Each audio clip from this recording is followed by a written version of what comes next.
এই ভিডিওতে এমন দুটি টিপস দেব যেগুলো সঠিকভাবে বোঝার পর তুমি এটা জানতে পারবে যে তোমার পার্টনার তোমাকে নিয়ে কতটা চিন্তা করছে, কতটা ভাবছে তোমার কথা।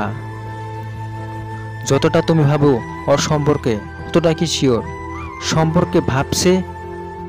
তো এই বিষয়টা তুমি পরিষ্কারভাবে জানতে পারবে। প্রথম পয়েন্ট, যে দিক থেকে শুরু করা হয়েছে, ইনিশিয়েটিভ সাইড। ধরো তোমার পার্টনার তোমার উপর রাগ বা অভিমান করে তোমার সাথে কথা বলা বন্ধ করে দিয়েছে, ফোন করছো কিন্তু ধরছে না, তো দেখো তোমার পার্টনার কিন্তু নিজে থেকে কথা বলা বাদ দিয়েছে। তুমি কিন্তু কথা বলতে চাইছো কিন্তু ও চাইছে না, তো এই জায়গাতেই তোমার পার্টনারের কোনো কষ্ট হবে না।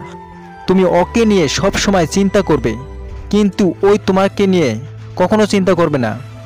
ওর সামান্য একটুও কষ্ট হবে না কিন্তু সে টেনশন ফ্রি থাকবে, তোমার চিন্তায় থাকবে না, একদমই রিল্যাক্স থাকবে। তা এরকম সময়ে তুমি ওকে যতটা কল মেসেজ করবে ততটাই তোমাকে ইগনোর করবে, মানে তোমার ওপর যেই রাগ বা অভিমান করছে তো সেটাকে সন্তুষ্ট হবে, ওই মজা পাবে, শান্তি পাবে, ওর ভালো লাগবে।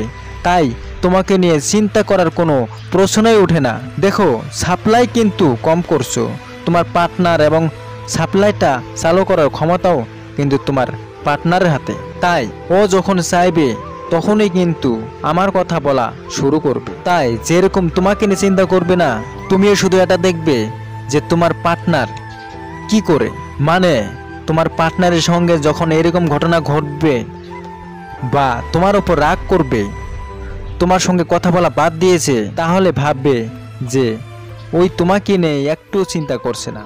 আর যদি ঘটনাটা তুমি ঘটাও, মানে তুমি রাগ করো, তুমি কথা বলছো না, সাপ্লাই কম করে দিয়েছো, তার মানে এটা শিওর হয়ে যাও যে তুমি ওকে নিয়ে আর চিন্তা করবে না, কিন্তু ওই তোমাকে নিয়ে প্রচুর পরিমাণে চিন্তা করবে। দ্বিতীয় পয়েন্ট, তোমার পার্টনার যদি তোমার সাথে কখনো ফিউচার বা ভবিষ্যৎ নিয়ে কথা বলে বা ভবিষ্যৎ নিয়ে যদি প্ল্যানিং করে বা পরিকল্পনা করে, তাহলে তোমার পার্টনার তোমার প্রচুর পরিমাণে চিন্তা করে। যখনই তোমার থেকে দূরে যাবে তখনই তোমাকে নিয়ে প্রচুর পরিমাণে চিন্তা করবে, এটা গ্যারান্টি। ধরো তোমার পার্টনার তোমার সাথে পরিকল্পনা করছে যে আমরা এখানে যাব, ভবিষ্যতে আমরা ওখানে যাব, আমরা এটা করব সেটা করব, ওই ভাবতে থাকবে।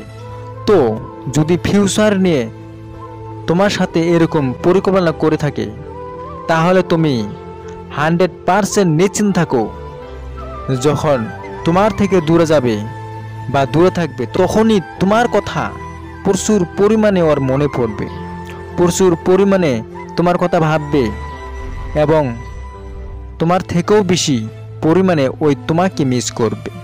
তৃতীয় পয়েন্ট, আধ্যাত্মিক পরিকল্পনা।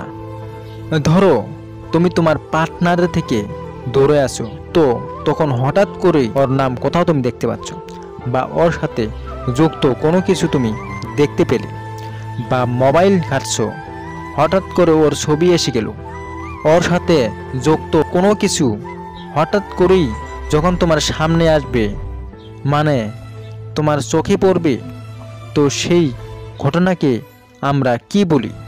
সেটাকে আমরা বলি কাকতালীয় বলি। কিন্তু এই ঘটনাগুলো যখন তোমার সাথে বারবার ঘটবে, মানে এই ঘটনাটা তোমার সাথে বারবার ঘটবে বা 2-1 দিন পর পর ঘটবে, তখন তুমি শিওর হয়ে যাও সে তোমার কথা চিন্তা করে বা তোমাকে প্রচুর পরিমাণে ভালোবাসে।